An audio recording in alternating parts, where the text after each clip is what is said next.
أعوذ بالله من الشيطان الرجيم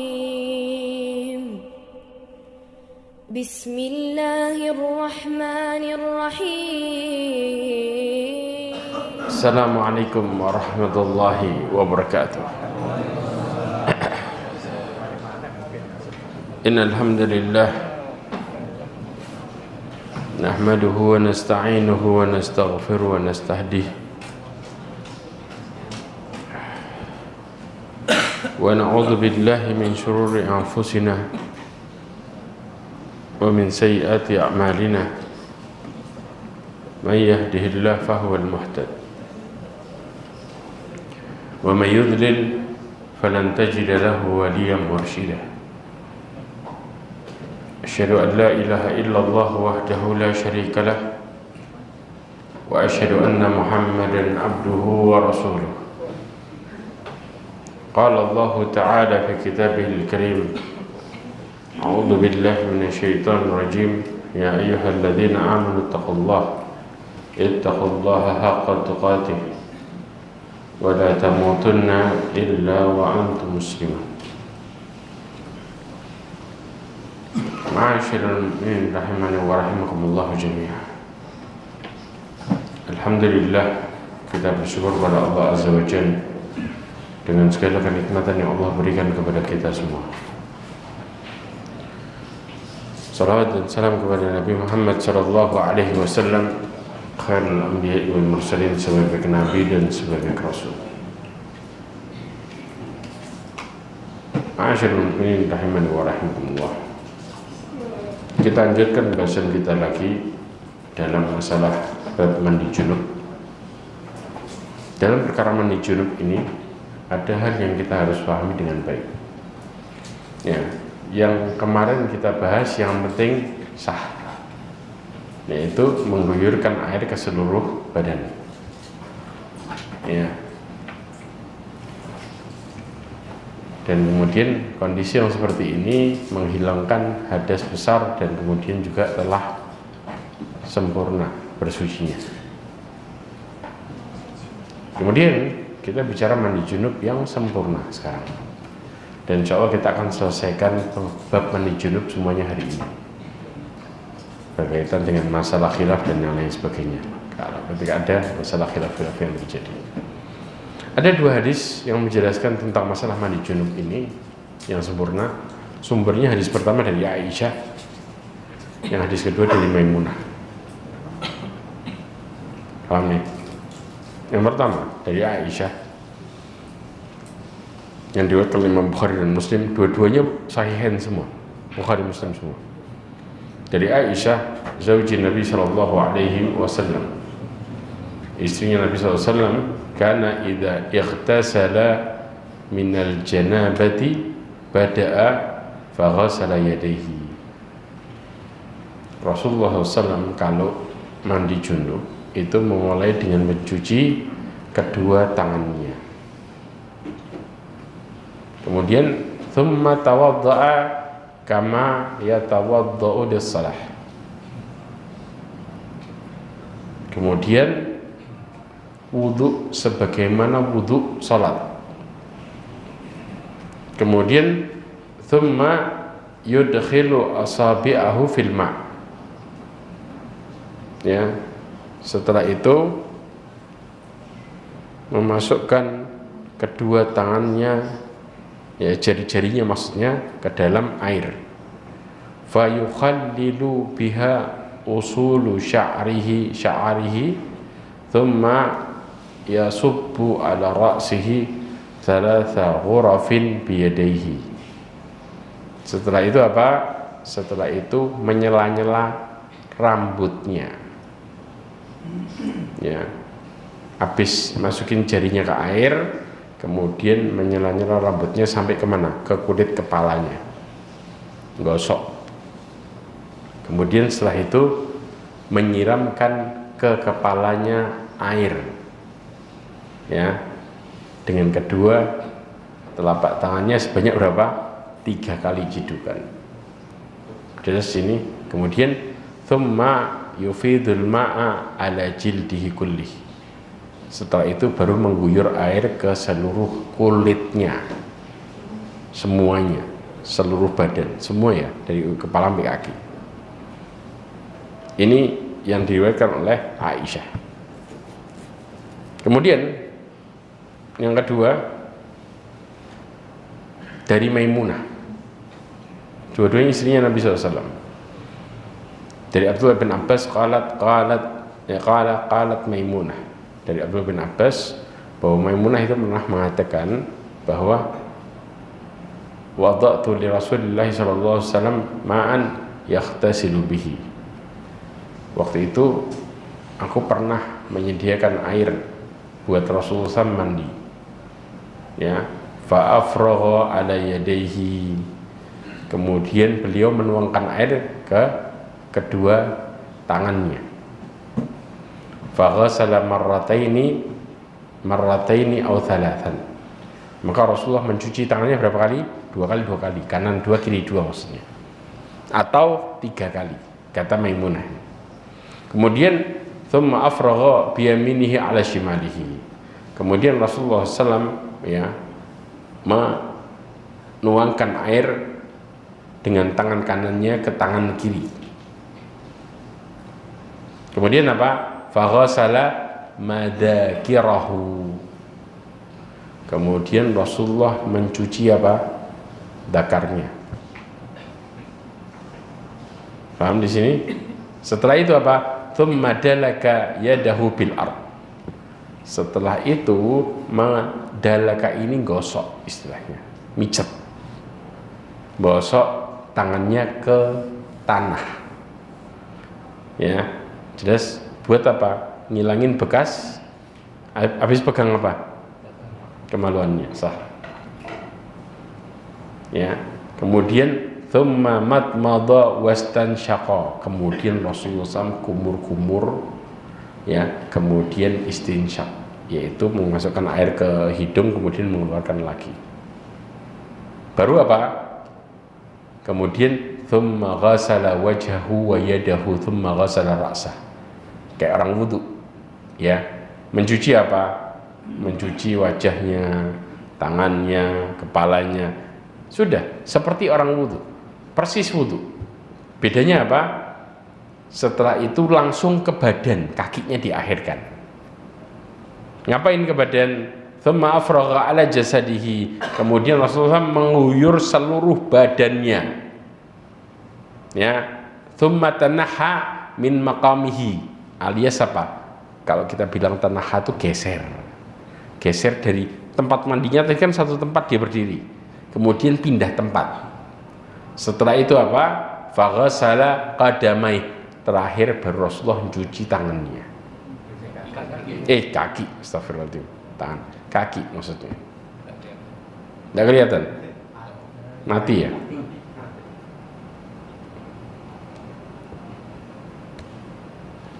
Ya. Paham sampai sini? Ada perbedaan nggak antara hadis Aisyah sama Maimunah? Ada.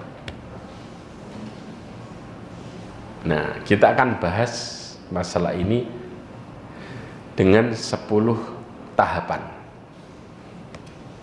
10 tahapan ini tulis dengan baik. Ya.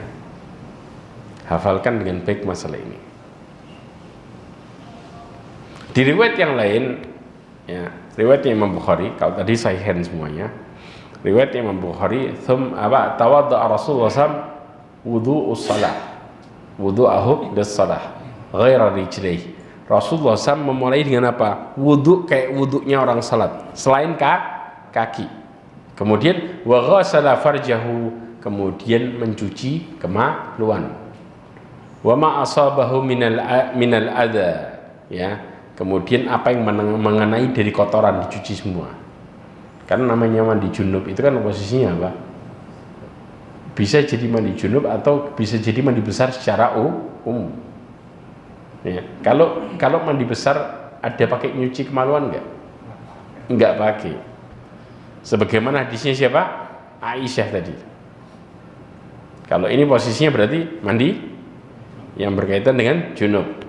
Karena ada dua. Dua-duanya mandi besar, cuman ada yang junub ada yang enggak. Ya.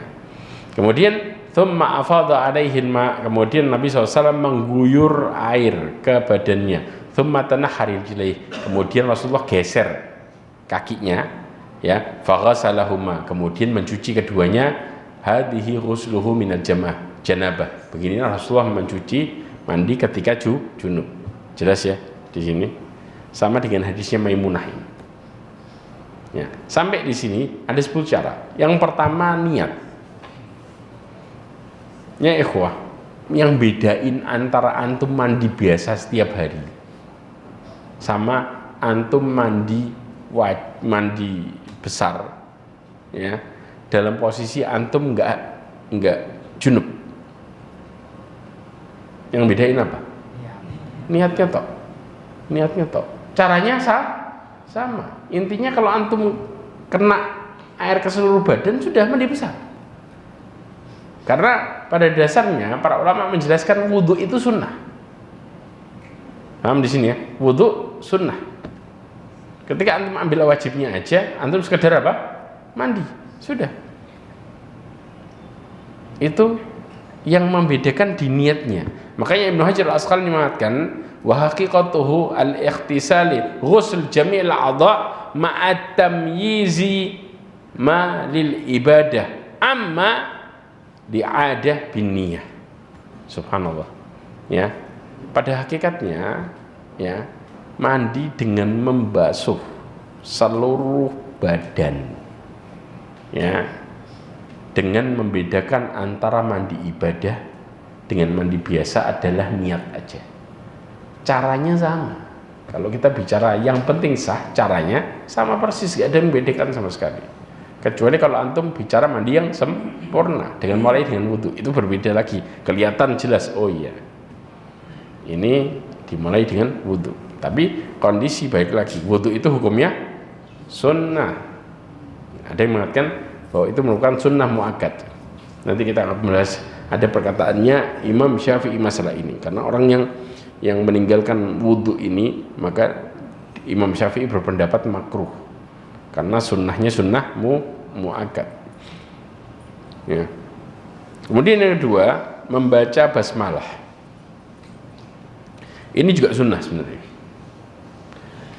Di mana Ibnu Qudamah mengatakan dhahir madhabil Ahmad, dhahir ya, madhabnya Imam Ahmad, ya, dikatakan anna tasmiyata masnunah fi taharatil ahdathi kulliha, bahwa baca basmalah itu hukumnya sunnah dalam taharah hadas secara keseluruhan. Antum mau wudhu, mau mandi, maka baca basmalah hukumnya sunnah. Artinya nggak pakai itu sah nggak? Sah. Ya, bahkan Ibnu Qudamah bicara masalah basmalah, fa amma tasmiyatu fa hukmuha hukmu tasmiyah fil wudhu ala ma madha, bahwa hukum baca basmalah di mandi itu sama dengan hukum baca basmalah ketika wudhu. Jadi dikiaskan ke wudhu.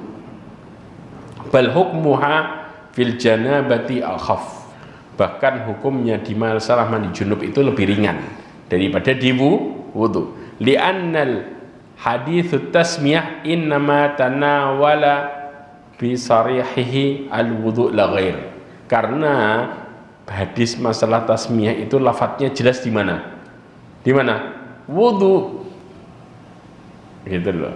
Maka istilahnya ke mandi ini dikiaskan karena sama-sama bersuci. Ini kondisinya. Paham sampai sini ya? Oke. Yang ketiga, menuangkan air dan mencuci kedua tangan sebelum masuk ke mana airnya? Ke tempat air bejana. Kayak antum bangun tidur mau wudhu, ngapain dulu? Cuci tangan dulu. Karena kata Rasulullah, karena dia nggak tahu kemana tangan itu mendarat, istilahnya. Nah, antum kalau tidur kan nggak sadar larinya tangan kemana. Nah, dari sini kita disuruh apa? Mencuci tangan dulu.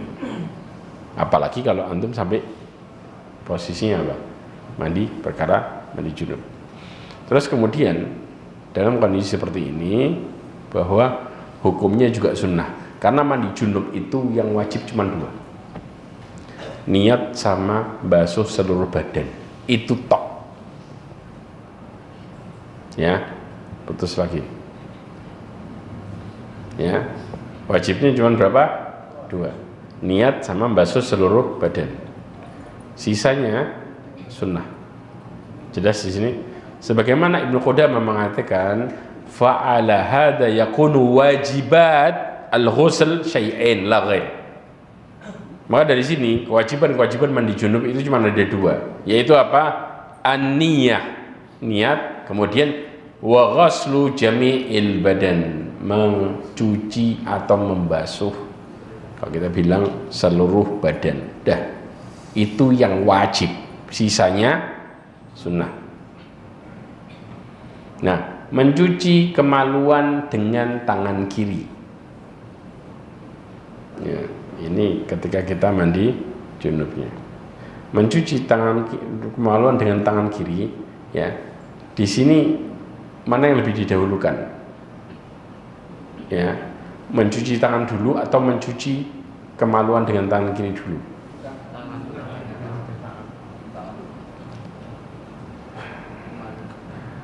Tergantung antum mandinya gimana. Saya ulangi lagi, tergantung antum mandinya gimana.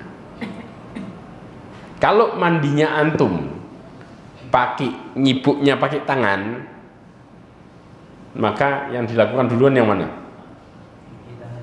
Cuci tangan, sah. Tapi kalau antum mandinya pakai gayung, yang didahulukan yang mana? Kemaluan. Antum mandinya pakai apa dulu? Kalau Rasulullah mandinya pakai apa? Tangan. Ya, ini disebutkan juga ya oleh Ibnu Hajar Al-Asqalani. Lihat, wa fihi taqdimul ghasl kafain ala ghasl farj. Di sini ada mengedepankan mencuci kedua tangan atas mencuci kemaluan.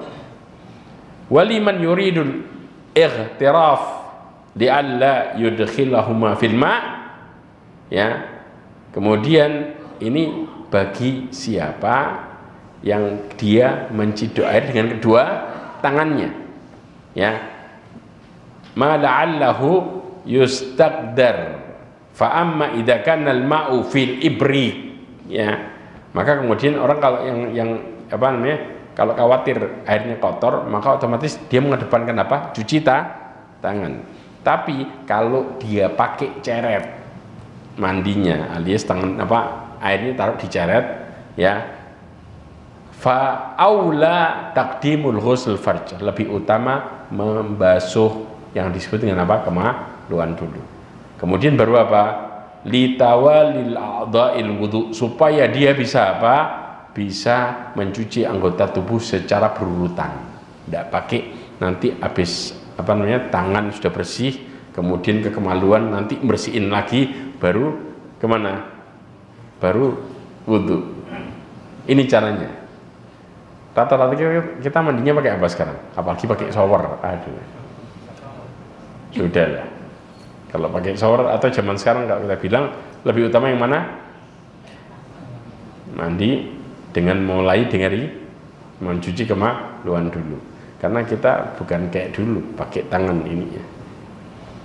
Jelas? Kalau antum, oh saya nggak dapetin gayung, ya sudah. Caranya berarti cuci tangan dulu, biar apa? Airnya nggak kotor. Ini yang terjadi. Yang kelima, menggosok tangan ke tembok setelah menyentuh kemaluan, atau kita bilang ke tanah. Ini hukumnya apa? Sunnah, mustahab. Ibnu Hajar mengatakan wa alal istihbab mashil yadi biturab, ya, menunjukkan sunnah mengusap tangan ke debu, ya, minal haid, dari tembok, awil ard, atau tanah. Zaman sekarang sudah nggak perlu kayak gitu. Ini kondisi dulu. Sekarang pakai apa? Sabun. Ya, antum dulu tidak ada sabun, ya ikhwah. Maka biar suci, geserin ke tanah. Artinya bekas apa? Bekas ininya dan lain sebagainya itu hilang. Tidak pakai sabun dulu, alami. Sekarang antum ada sabun, ya sudah, tinggal pakai sabun, selesai. Itu yang dimaksud. Jelas sampai sini? Yang keenam, berwudu sebagaimana wudu untuk salat. Ini juga sepakat hukumnya sunnah, tapi sunnahnya lebih kepada sunnah muakkad. Ya, jadi kumur-kumur sama wudu sebagaimana wudu untuk salat masuk dalamnya adalah hukumnya sunnah muakkad. Ya.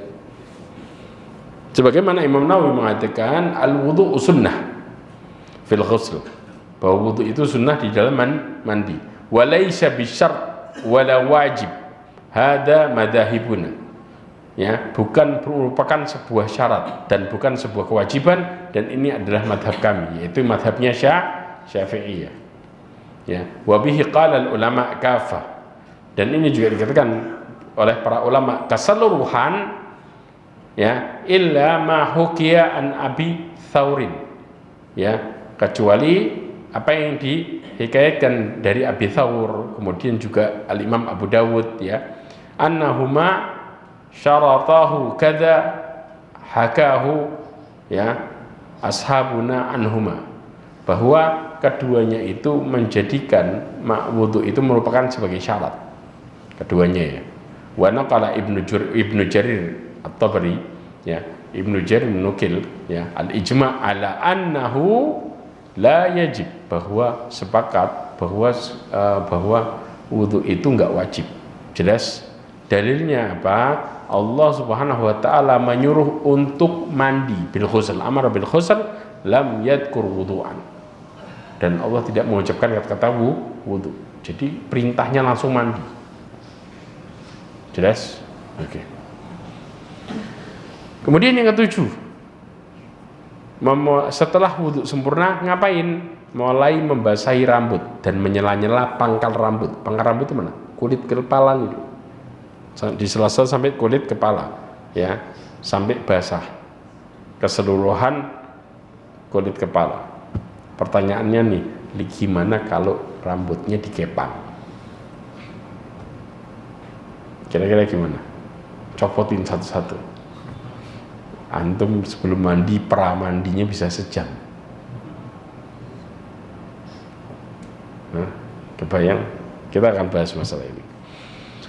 Terutama perempuan kan kepang sukanya kan, ya kan? Boleh perempuan dikepang, perhiasan rambut bagi mereka itu. Laki-laki itu senang lihat perempuan kalau apa? Rambutnya pendek apa panjang? Panjang, karena dikatakan bahwa mahkotanya wanita di depan laki-laki itu rambutnya. Makanya yang lebih utama itu perempuan apa? Melihara rambutnya, bukan mendekin, karena nggak boleh.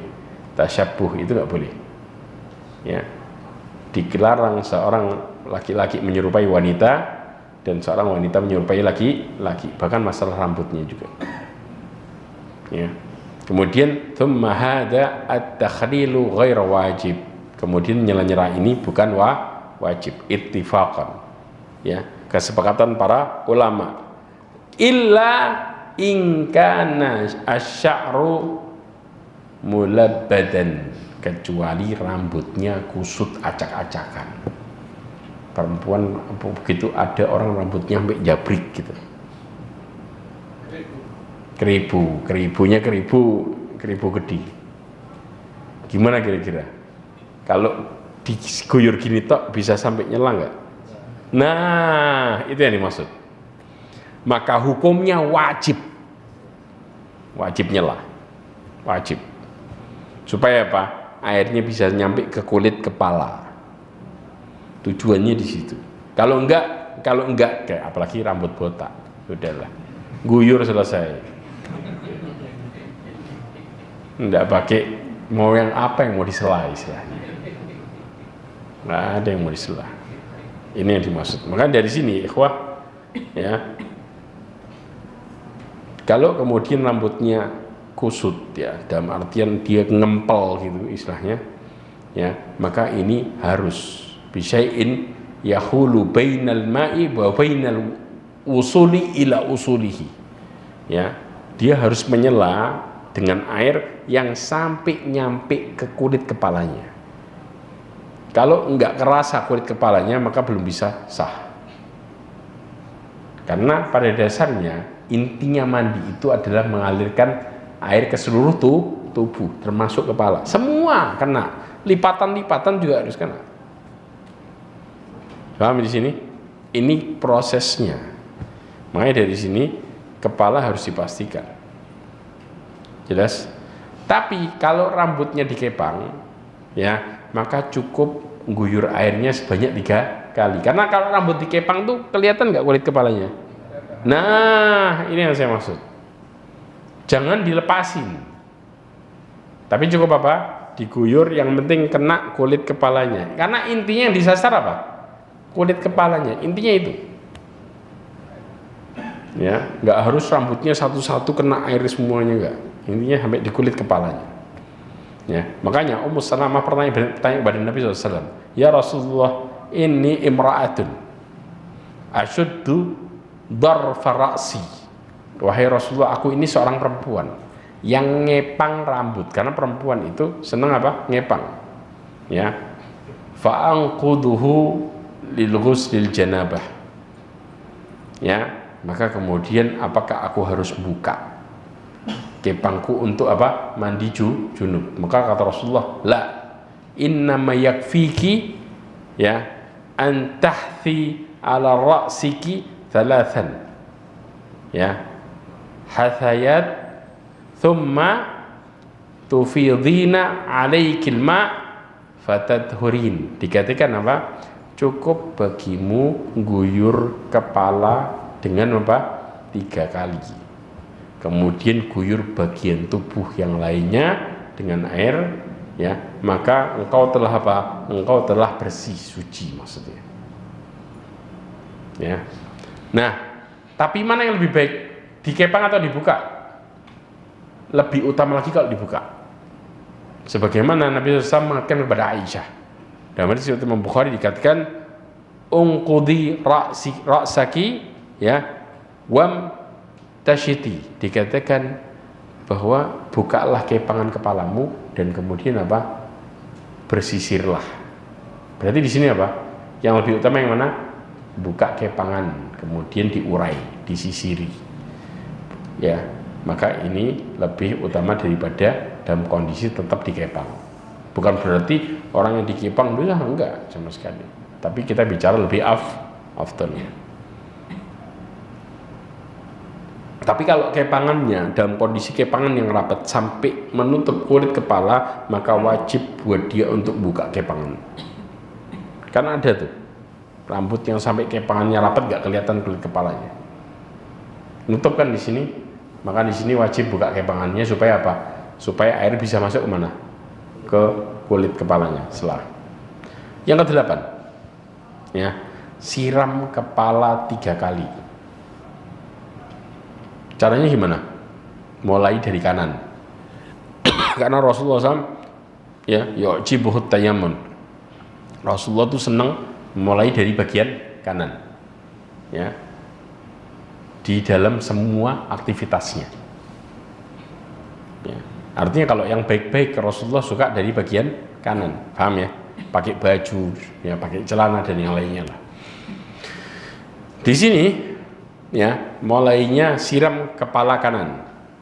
Berapa kali? 3. Ya. Sebagian lagi siram kepala kiri, kemudian siram kepala tengah. Dilanjutkan dengan apa? Dengan menyiram seluruh tubuh.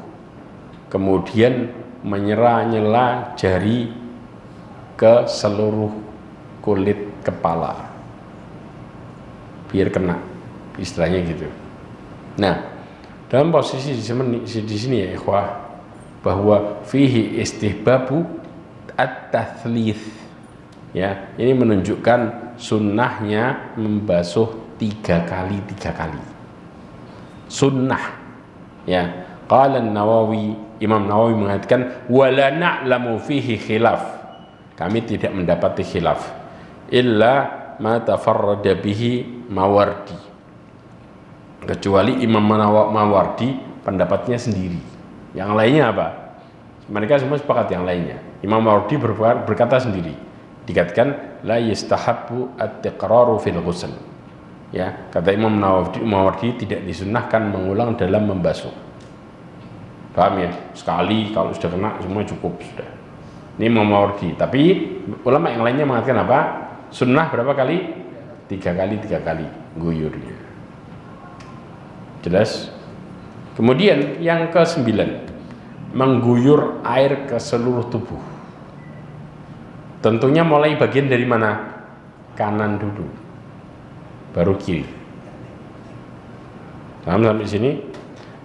Sebagaimana hadis Aisyah radhiyallahu anha, bahwasanya kanan Nabi SAW yu'jibuhu tayamun. Ini yang saya maksud, bahwa Rasulullah SAW itu senang mendahului bagian kanan fi tana'ulihi, dalam pakai sendal, kemudian wa tarajulihi, dalam bersisir, wa tuhurihi, dan dalam bersuci, wa fi sya'nihi kulli, dalam semua ya urusannya, perkaranya. Ini Rasulullah senang mulai bagian kanan selama istilahnya selama perkara itu perkara yang baik. Paham ya? Tapi kalau contoh masuk kamar mandi itu baik enggak? Enggak kan? Maka di sini Rasulullah mulai dari kiri. Ngelepas sendal itu baik enggak?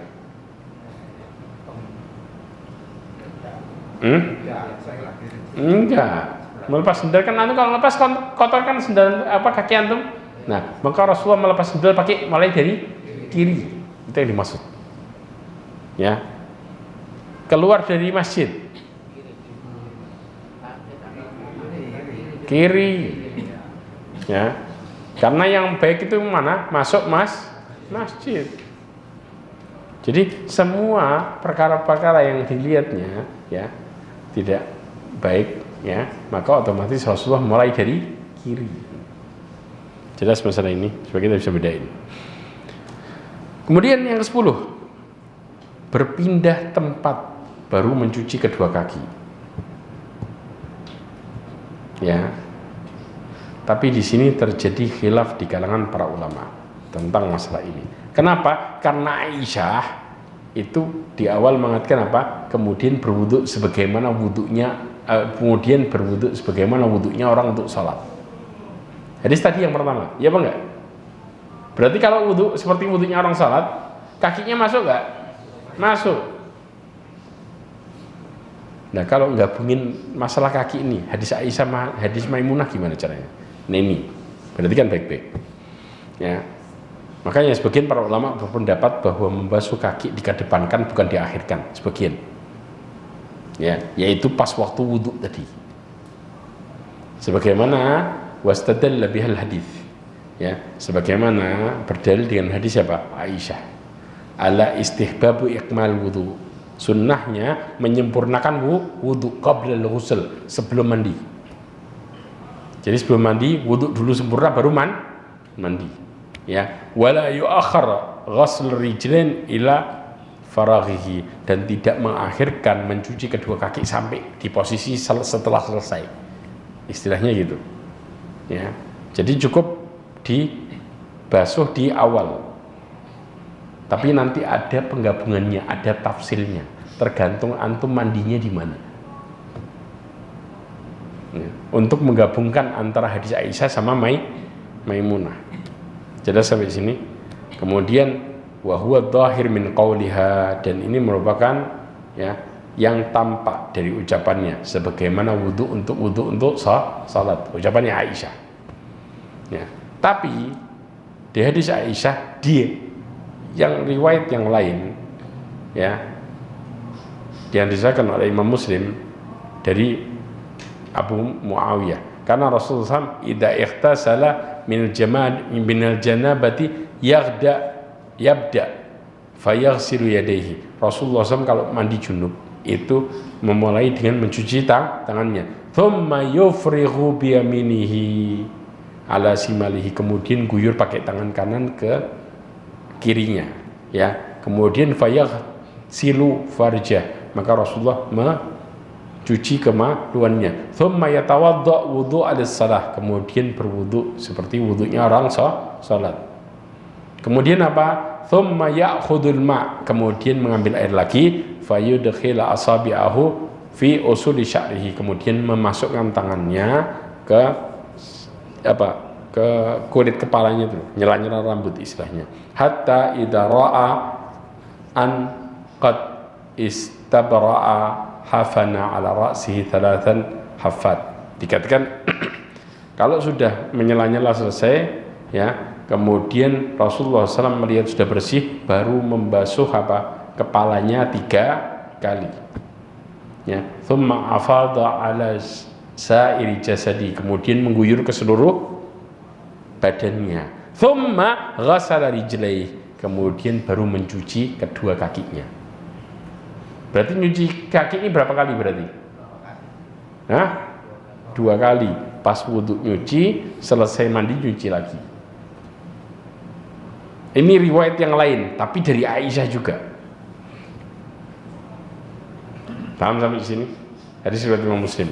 Makanya antum supaya ketika dalil-dalilnya berkumpul gini supaya antum paham. Nah, sekarang kalau istilahnya seperti ini, bagaimana cara menggabungkannya?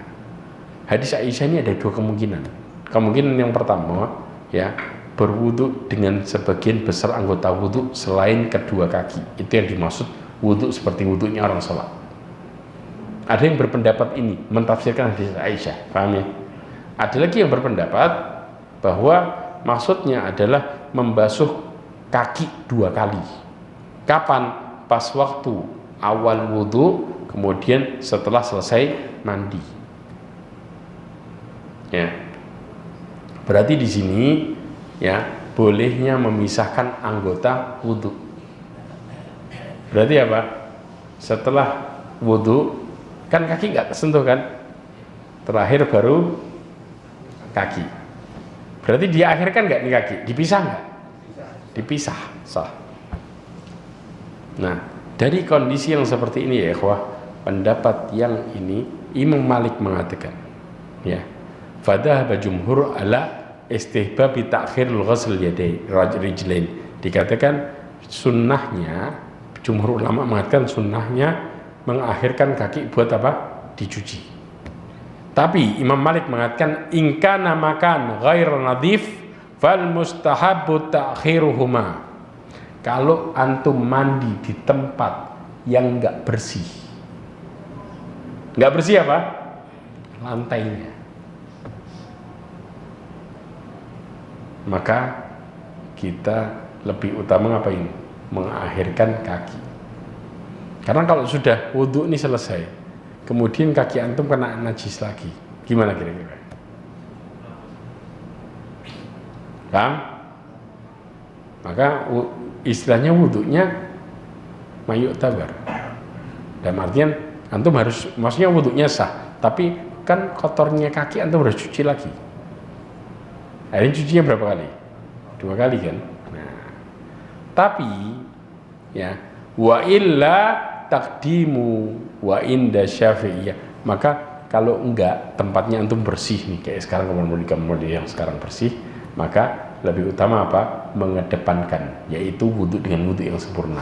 Setelah itu nggak perlu kaki lagi. Ini pendapatnya siapa? Imam Malik. Jadi Imam Malik itu gabungin antara hadis Aisyah sama hadis Maimunah dengan kondisi yang seperti ini. Jelas? Oke. Tapi pendapatnya Syafi'iyah, wa fi afdal qawlan qala an-Nawawi wa ashabu. Imam Nawawi dan menjelaskan asahuma, yang paling utama, yang lebih sahih adalah wa asyaruhuma, dan yang lebih masyhur dan yang lebih terpilih annahu yukmilul wudu. Ya, dia menyempurnakan wudu. Wa qala al-Qurtubi, ya, Imam Qurtubi mengatakan hikmahnya fi takhir ghusl lijan liyas liyah sula iftitah wa ikhtitam bi a'dha'il wudu. Subhanallah. Kata Imam Nawawi, dan Imam Qurtubi mengatakan hikmahnya yaitu memulai mandi tadi dan menutup mandi dengan menyucikan anggota wudu. Mulainya kan dengan wudu, jelas. Nutupnya masih ada sisa kaki kan, maka kakinya diakhirkan. Istilahnya mulai dan mengakhirkan dengan anggota wudhu. Ini hikmahnya, kata Imam Qurtubi. Jelas sampai sini? Oke. Kemudian pertanyaannya, anggota tubuh yang sudah diwudhui tadi perlu waktu mandi perlu dibasuh enggak? Kan sudah kena air. Kalau antum ada pertanyaan kayak gitu, kan sudah basah, perlu dibasuh enggak? Perlu enggak? Coba perhatikan Ibnu Hajar al-Asqalani, permulaan mandi janabah dengan wudhu. Ada dua kemungkinan, karena wudhu itu merupakan sunnah yang menyendiri sehingga tetap wajib untuk dibasuh. Jelas? Kemungkinan yang kedua, wudhu dan mandi tersebut adalah satu kesatuan, sehingga ketika mandi nggak perlu lagi basuh anggota wudhu. Tergantung gimana kita memahaminya. Ada berpendapat kalau kemudian mandi sama wudhu ini sunnahnya sendiri-sendiri. Kalau sunnahnya sendiri-sendiri tetap dibasuh nggak? Tetap, namanya mandi mengalirkan seluruh air ke anggota tubuh. Sedangkan wudhu tertentu aja, jadi tetap harus dilewati lagi. Paham ya di sini ya? Tapi kalau mereka meyakini bahwa wudhu sama mandi ini satu kesatuan, maka nggak perlu dibasuh lagi. Artinya kalau antum mandi, contoh nggak kena wajah antum karena sudah basah, ya sudah sah. Jelas? Oke. Sebagaimana dikatakan, wa yuhtamal ayyakuna ibtida' bil wudu' qabla al-ghusl sunnah mustaqillah. Ada kemungkinan, ya kata Ibnu Hajar, ada kemungkinan memulai dengan wudu sebelum mandi, ini berarti sunnahnya sendiri-sendiri. Ya, maka di sini yajibul ghusl a'dha'il wudu ma'a baqiyatil jasad fil ghusl. Wajib membasuh anggota wudu bersamaan dengan sisa badannya pas mandi. Jadi berarti apa? Habis antum wudu, kemudian mandi, ngulang lagi, kena lagi dari kepala sampai ke kaki. Istilahnya gitu. Ya. Tapi wa yuhtamal juga, ada kemungkinan juga ay yaktafiya bi ghusliha fil wudu. Cukup dengan pas waktu dia nyuci pas wudu, di anggota wudunya ya. Ya, an i'adatihi ya ala hada fayahtaju ila niyah ghusl janabah fil awal. Ini yang dimaksud. Jadi kalau satu kesatuan ya, maka pas waktu antum wudu niatnya mandi junub.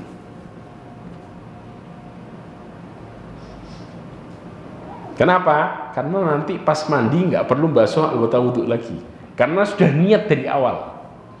Karena yang bedain mandi biasa sama mandi junub apa? Persis. Berarti antum pas wudu harus sudah niat mandi junub. Jelas di sini? Paham perbedaannya? Ya. Tapi kalau sendiri-sendiri berarti yang satu niat wudu, yang satu niat mandi. Kalau sendiri-sendiri, tapi kalau digabung jadi satu, enggak.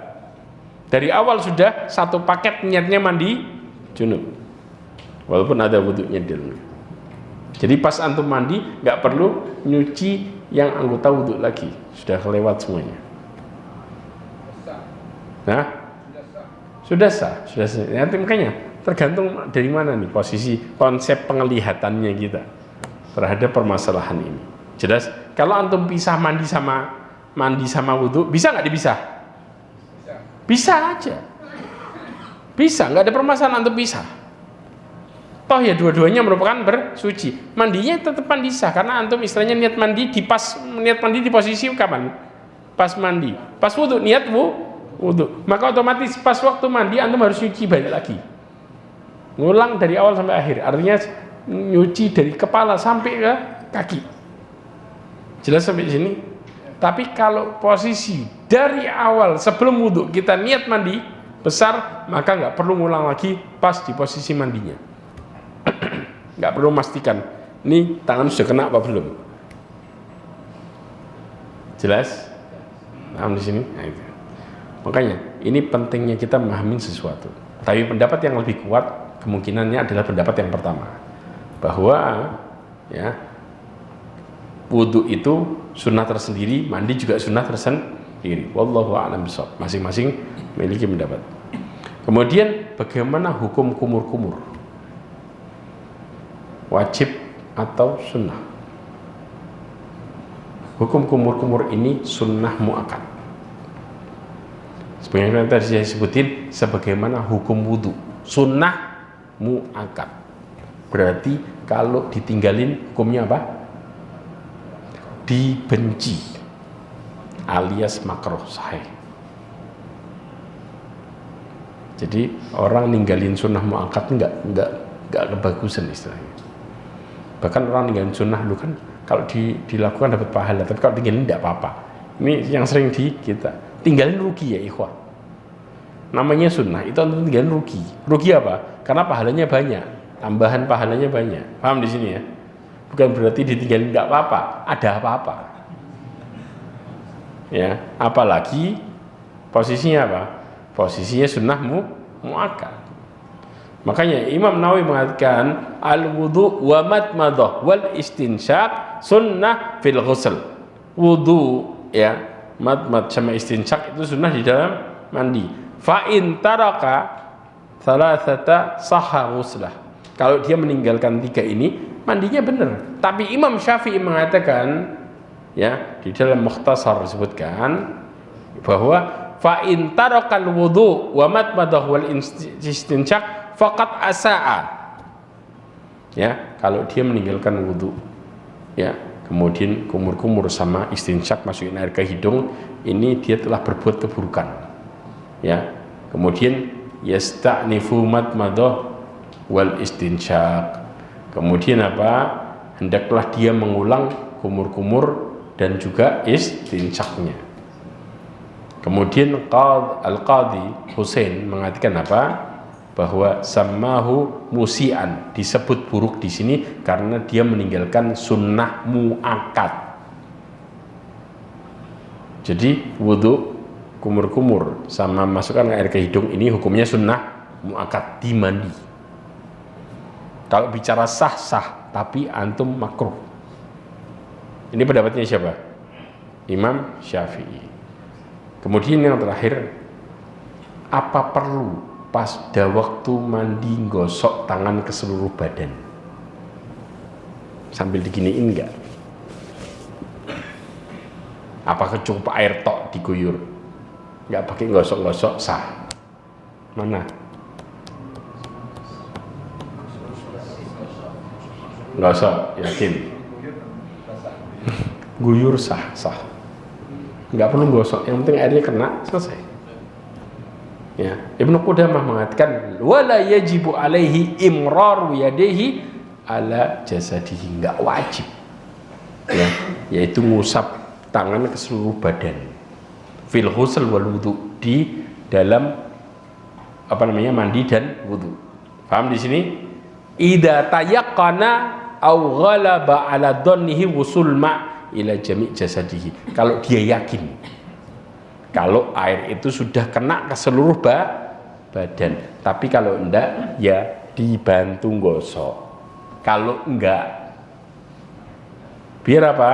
Karena syaratnya, sahnya harus kena air ke seluruh badan. Istilahnya tangan nih bantuin biar ngalir airnya itu kena ke seluruh badan. Tapi kalau antum pakai shower mah jor itu. Nah, ini kalau pakai tangan iya, ambil airnya. Kan pakai shower, apalagi showernya dikencengin, itu namanya israf, berlebihan malah. Paham ya? Bahkan mau persiapan showernya udah dinyalain dulu, padahal airnya apa? Badannya belum maju, dinyalain dulu persiapan. Lah haula wala quwwata, tambah lagi dosanya. Jelas?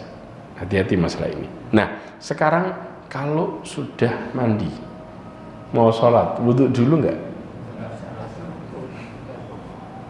Ini yang sering, Ustaz, padahal kan waktu mandi enggak ada wudhunya. waktu mandi, antum kan nggak pakai wudhu, karena mandinya yang penting apa? Mandi yang penting sah. Kan nggak pakai wudhu, cuman mandi tok gini, sudah. Loh, dia niatnya niat mandi besar, memang benar mandi besar, tapi kan nggak pakai wudhu, langsung sholat, boleh nggak? Jawabannya jelas banget boleh. Kenapa? Hadisnya Aisyah, karena Rasulullah SAW yaghtasilu wa yusalli rak'atain wa salatul ghada. Rasulullah SAW setelah habis mandi tok, mandi istilahnya mandi besar sudah. Ini diumumin secara umum. Disebutin secara umum. Mandi besar, maka Rasulullah SAW salat 2 rakaat. Yang dimaksud apa? Salat sunnah fajar. Langsung. Kemudian ngapain? Kemudian salat subuh. Salat ghadah ini salat subuh. Ya. Wala arahu yuhditsu wudhu'an ba'dal ghusl. Dan kata Aisyah, aku tidak melihat Rasulullah melakukan wudhu. Artinya memperbarui wudhu setelah mandi. Enggak ada. Makanya yang bedain antum mandi biasa sama mandi janabah cuma di niat tok. Niatnya antum mandi besar sudah langsung sholat selesai. Tidak ada permasalahan. Kebayang di sini? Kemudian bahkan Abdullah bin Umar pernah ditanya sama seorang, hukumnya berwudu setelah mandi junub gimana? Ya, wa ayyu wudu'in a'ammu minal ghusl. Maka kemudian kata Abdullah bin Umar mengatakan, wudu apa yang lebih umum daripada mandi? Enggak ada. Mandi itu lebih luas daripada wudhu. Dia sudah suci, nggak perlu wudhu lagi. Kemudian Jabir bin Abdullah juga ditanya dengan perkara yang sama. Ya, apakah butuh berwudhu setelah mandi? Jawaban Jabir bin Abdullah, la, nggak perlu. Illa ayyasha'a yakfihil husl. Ya, kalau dia mau, maka mandi itu telah cukup, sudah mencakup semuanya, nggak perlu wudhu lagi. Dan juga Al-Imam Tirmidzi mengatakan wahada qaul ghair wahid min ashabi Nabi SAW. Perkataan ini merupakan perkataannya kebanyakan para sahabat, bukan satu orang toh, banyak para sahabat mengatakan masalah ini. Bahkan tabi'in juga sama, alla yatawadda ba'dal ghusl, enggak perlu wudu setelah mandi selesai. Jelas masalah ini? Kenapa? Maksudnya syarat wudhu gitu. Betul. Nah, makanya itu di posisi mandi junub ini, ya, dia wudhunya posisinya memisahkan kaki. Ya, jadi enggak tartib. Paham di sini ya? Enggak langsung nyambung enggak. Mandi dulu. Kenapa? Karena di sini menjadikan wudhu itu merupakan satu bagian bersama dengan mandi, jadiin satu. Tapi kalau kita posisinya sendiri-sendiri, berarti pas waktu wudhu nyempurnain kaki enggak? Persis, sahih. Kaki masuk, antum cuci juga kakinya. Nanti pas waktu mandi, terakhir kaki juga cuci. Berarti berapa kali? 2 kali, sahih. Tapi kalau jadi satu kesatuan, maka kaki bisa diakhirkan. Paham di sini ya? Karena pendapatnya ada 2 kemungkinan. Kemungkinan sunnahnya masing-masing, kemungkinan yang kedua adalah ya, jadi satu kesatuan antara mandi wudhu sama mandi. Kalau mau wudhu mandi yang sempurna. Jelas di sini wallahu a'lam bishawab masalah ini. Ya. Bagaimana dengan kumurnya? Kalau mandi kan enggak pakai kumur. Nah, pas wudhunya. Kumur ini kan pas wudhunya. Makanya istilahnya gini loh. Kumur tadi dilakukan pas pada waktu wudhu. Tapi kalau dia meninggalkan wudhu, otomatis ninggalin kumur enggak? Ninggalin kumur. Jelas?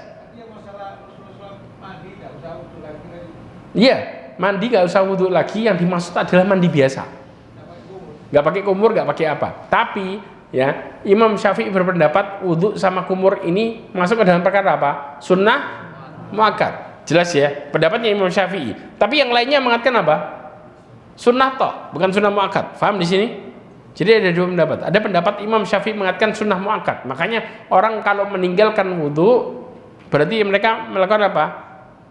Ya, mereka melakukan sebuah keburukan. Yang dimaksud karena ini sunnah muakkad. Ini pendapatnya Imam Syafi'i. Tapi pendapat ulama yang lainnya mengatakan ini sunnah biasa, mustahab. Jelas? Kalau ditinggalkan, makanya tadi saya jelasin, kita ini posisinya mandi, nggak pakai wudhu sudah. Mandi yang penting sah, yang tadi konsepnya. Mengalirkan air ke seluruh tubuh. Karena para ulama sepakat wudhu itu sunnah. Sunnah, tapi ada dua pendapat. Ada yang mengatakan sunnah muakkad, ada yang mendapatkan sunnah biasa. Termasuk kumur-kumur. Sama, masuk di dalam wudhu. Kumur-kumur kan otomatis dalam wudhu kan. Karena Rasulullah dikatakan Rasulullah itu wudhu kemudian kumur. Maka masuk ke dalam satu kesatuan ini tadi.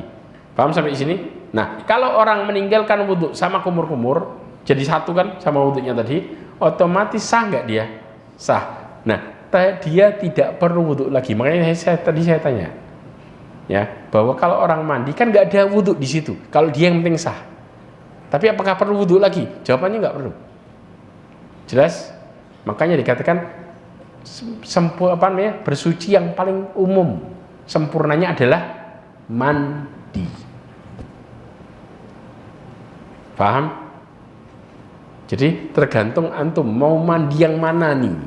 Mandi yang sempurna atau yang penting sah. Dua-duanya sama. Kalau antum melakukan satu di antara kedua ini, nggak perlu wudhu lagi setelah selesai mandi, pas mau sholat. Jelas? Karena antum sudah suci, sudah bersuci. Paham sampai di sini?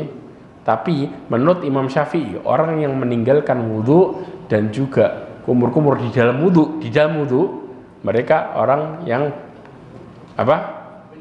Mereka orang yang buruk. Itu pendapat Imam Syafi'i. Jelas? Masya Allah. Ya. Jadi sebentar. Mandi tanpa jenabat ya. Jadi mandi jenabat dan mandi biasa. Sama posisinya, cuman bedanya pas waktu mandi jenabat apa? Niatnya. Iya. Tapi kalau waktu mandi biasa tidak ada niatnya kan? Nggak ada. Antum kalau mandi biasa gini loh. Antum mandi nih, ya.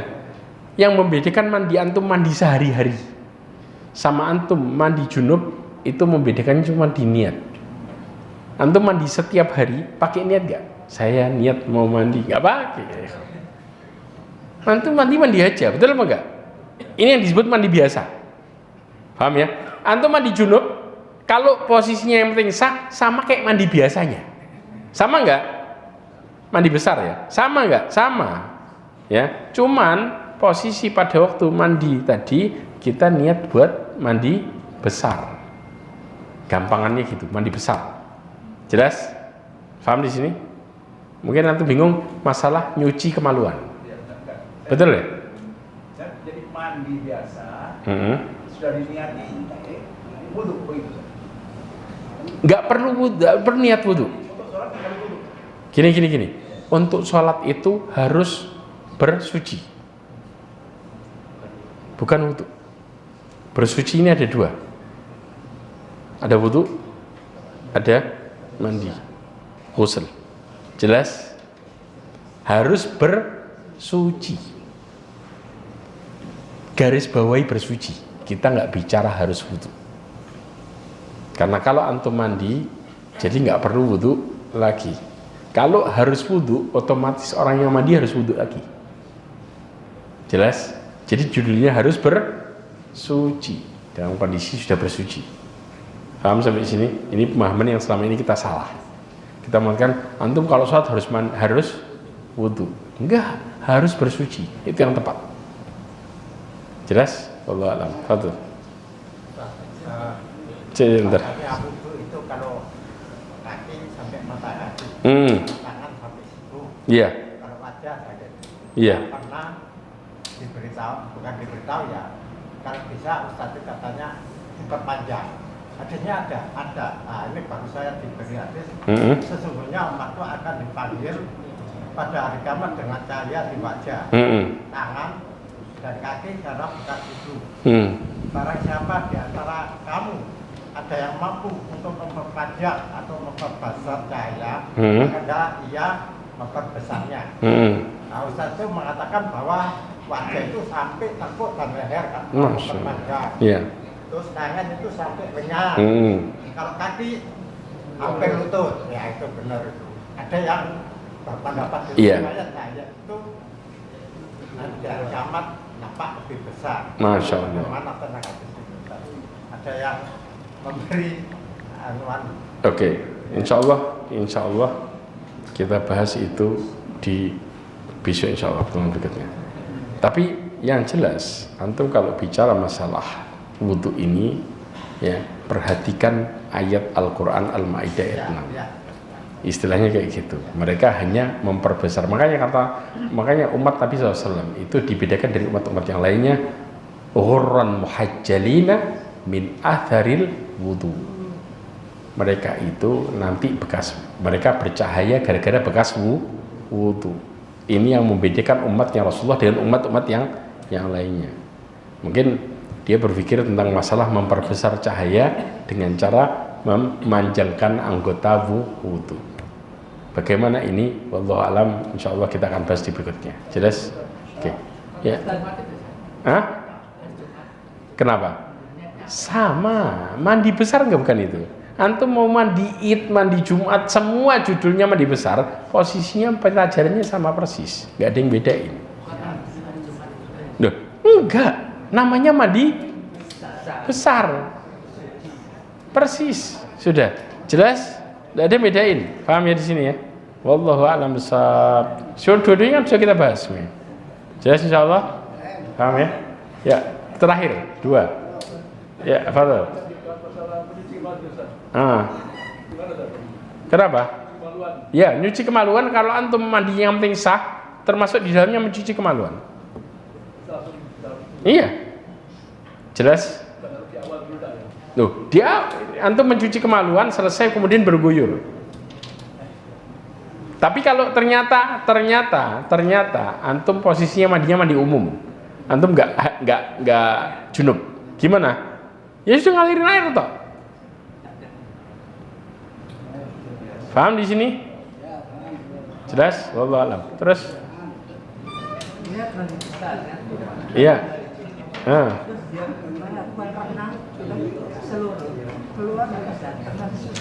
Yang penting mengalirkan air ke seluruh tubuh. Dia niat untuk mandi junub, ya. Bukan mandi junub, maaf. Lebih tepatnya mandi besar. Ya, cukup dengan seperti itu. Paham? Jelas? Wallahu a'lam bishawab. Mudah-mudahan ini yang bisa saya sampaikan.